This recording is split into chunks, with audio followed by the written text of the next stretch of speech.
Selamat pagi semuanya. Hari ini kita akan lanjutkan materi pembelajaran kita untuk mata kuliah metode penelitian dan khusus untuk di week 13 ini ataupun di minggu ke-13 ini kita akan melihat pembahasan gitu ya mengenai pengembangan software. Nah, dalam hal ini kita mau lihat apa saja prinsip-prinsip di dalam pengembangan suatu software. Jadi hari ini pembahasannya akan terdiri dari 4. Yang pertama adalah pengembangan software secara praktis, prinsip-prinsip kepraktisan, pelaksanaan pengembangan software engineering, dan yang terakhir adalah pengembangan software secara profesional. Nah, kita mulai dengan pembahasan yang pertama mengenai pengembangan software secara praktis. Yang perlu diperhatikan dalam pengembangan software secara praktis, pertama kita harus tahu dulu apa definisinya. Definisi dari pengembangan software secara praktis bisa diartikan sebagai cara untuk mengembangkan software sesederhana mungkin sebagai pemecahan suatu permasalahan. Nah, esensi yang diperhatikan yaitu ada 4. Yang pertama, mengetahui permasalahan, kemudian merencanakan suatu solusi, mencari jalan keluar, dan tentu saja ini membuat solusi gitu ya. Dan yang terakhir adalah melakukan pengecekan hasil. 4 hal ini yang perlu diperhatikan sebagai esensi dari pengembangan software secara praktis. Kemudian ada konsep yang juga harus diperhatikan di dalam pengembangan software secara praktis. Yang pertama adalah dengan komunikasi dan analisis diharapkan mengetahui masalah yang dihadapi dengan cepat. Yang kedua adalah modeling dan desain software sebagai perencanaan solusi. Yang ketiga memprogram ataupun coding untuk menghasilkan solusi. Nah, yang keempat, yang terakhir testing dan pelaksanaan standar penjaminan kualitas gitu ya. Oke, ini berkaitan dengan esensi yang tadi kita sebutkan di awal gitu. Oke. Nah, kemudian yang kedua ini tadi adalah prinsip-prinsip dari kepraktisan. Prinsip-prinsip kepraktisan ini ada 7 menurut David Hooker. Gitu ya. Jadi ada 7 prinsip pada rekayasa perangkat lunak. Pertama, the reason it all exists. Artinya, sebelum menentukan fungsional suatu hal atau sebelum menentukan platform dari suatu hardware gitu kan, kita harus menentukan nilai ataupun value dari software yang akan dibuat. Kemudian yang kedua, KISS, KISS gitu ya. Nah, ini singkatan dari Keep It Simple, Stupid. Bahasanya memang agak unik gitu, tapi ya artinya adalah suatu rancangan software seharusnya diusahakan semudah, sesimpel mungkin. Namun harus tetap bisa di-maintain gitu ya. Nah, terus prinsip yang ketiga, maintain the vision. Visi yang jelas penting untuk penyelesaian ataupun suksesnya suatu proyek software gitu ya.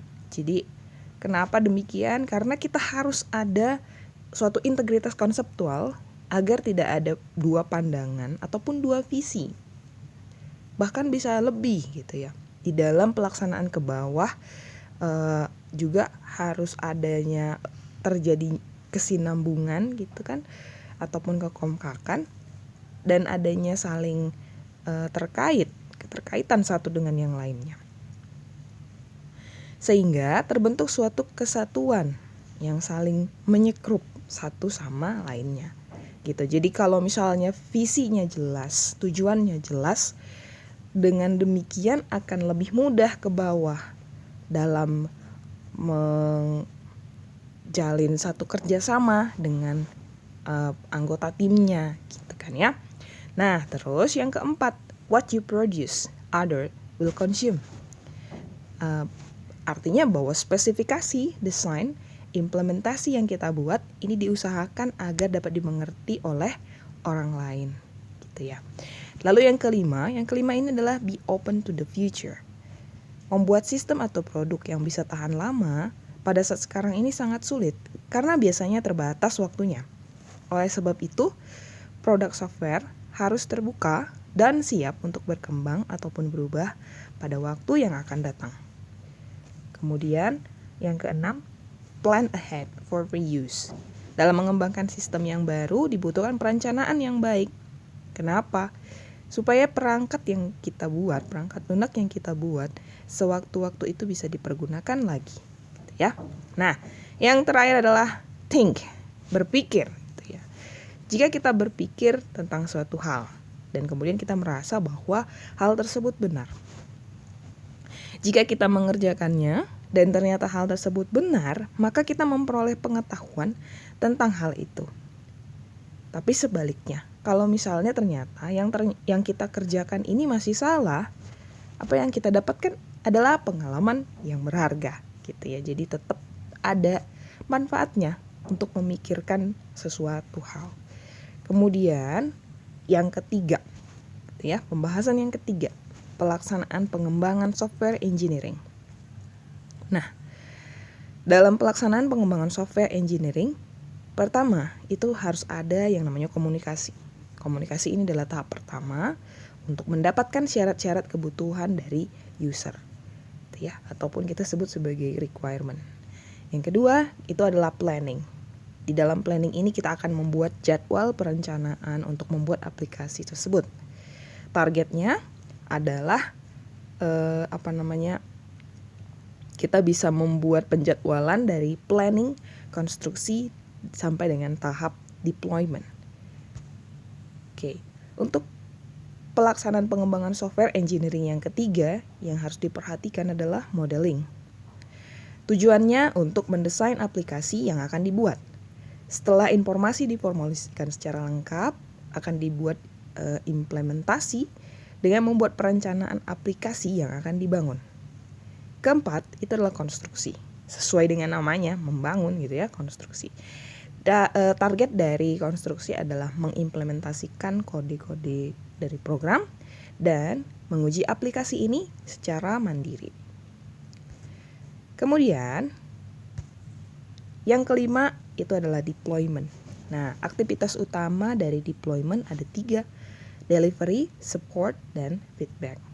Masing-masing untuk delivery ini merupakan penyampaian hasil software yang telah dites oleh developer kepada user. Terus untuk support, artinya developer membantu user menggunakan software sesuai dengan prosedur. Nah, yang terakhir yaitu feedback. Kenapa butuh feedback? Sebab feedback ini diberikan oleh user terutama pada awal penggunaan software sehingga dapat dijadikan perbaikan untuk kedepannya. Oke, nah itu dia yang menjadi pelaksanaan pengembangan software engineering. Tadi ada 5 tahap ya di dalamnya. Nah, oke, kita lanjutkan dengan yang terakhir. Yang terakhir ini adalah prinsip pada pengembangan software secara profesional. Pengembangan software secara profesional ini akan terkait dengan tanggung jawab profesional yang harus dimiliki oleh seorang developer. Nah, pertama gitu ya, namanya adalah confidentiality. Jadi confidentiality, kalau pernah dengar istilah confident gitu ya, rahasia. Nah, itu artinya bahwa di dalam satu proyek mungkin tidak ada perjanjian yang mengatur konfidensialitas dari proyek tersebut. Tapi sebagai orang yang profesional gitu, kita tetap harus bertanggung jawab untuk menjaga kepercayaan dengan klien kita. Kedua, disebut dengan competence. Ya, competence ini terkait dengan kompetensi ataupun kemampuan dari seseorang, di mana kompetensi seseorang itu harus sesuai dengan beban kerja yang diberikan. Nah, yang ketiga, intellectual computer property right, gitu ya. Ini kalau misalnya di bahasa Indonesia kan, intellectual property right ini adalah hak kekayaan intelektual. Gitu.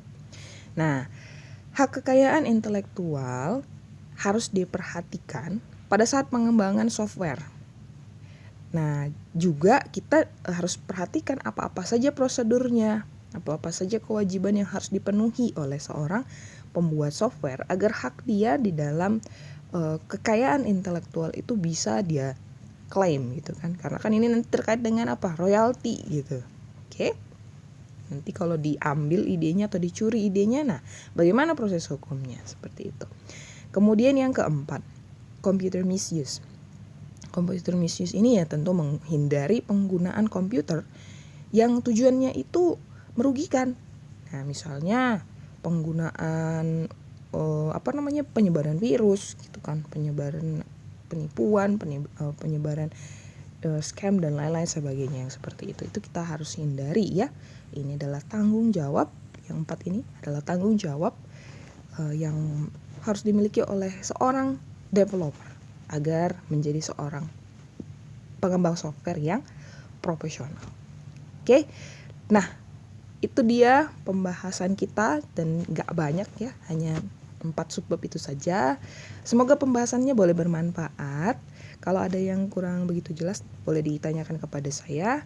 Dan untuk perhatiannya saya ucapkan terima kasih.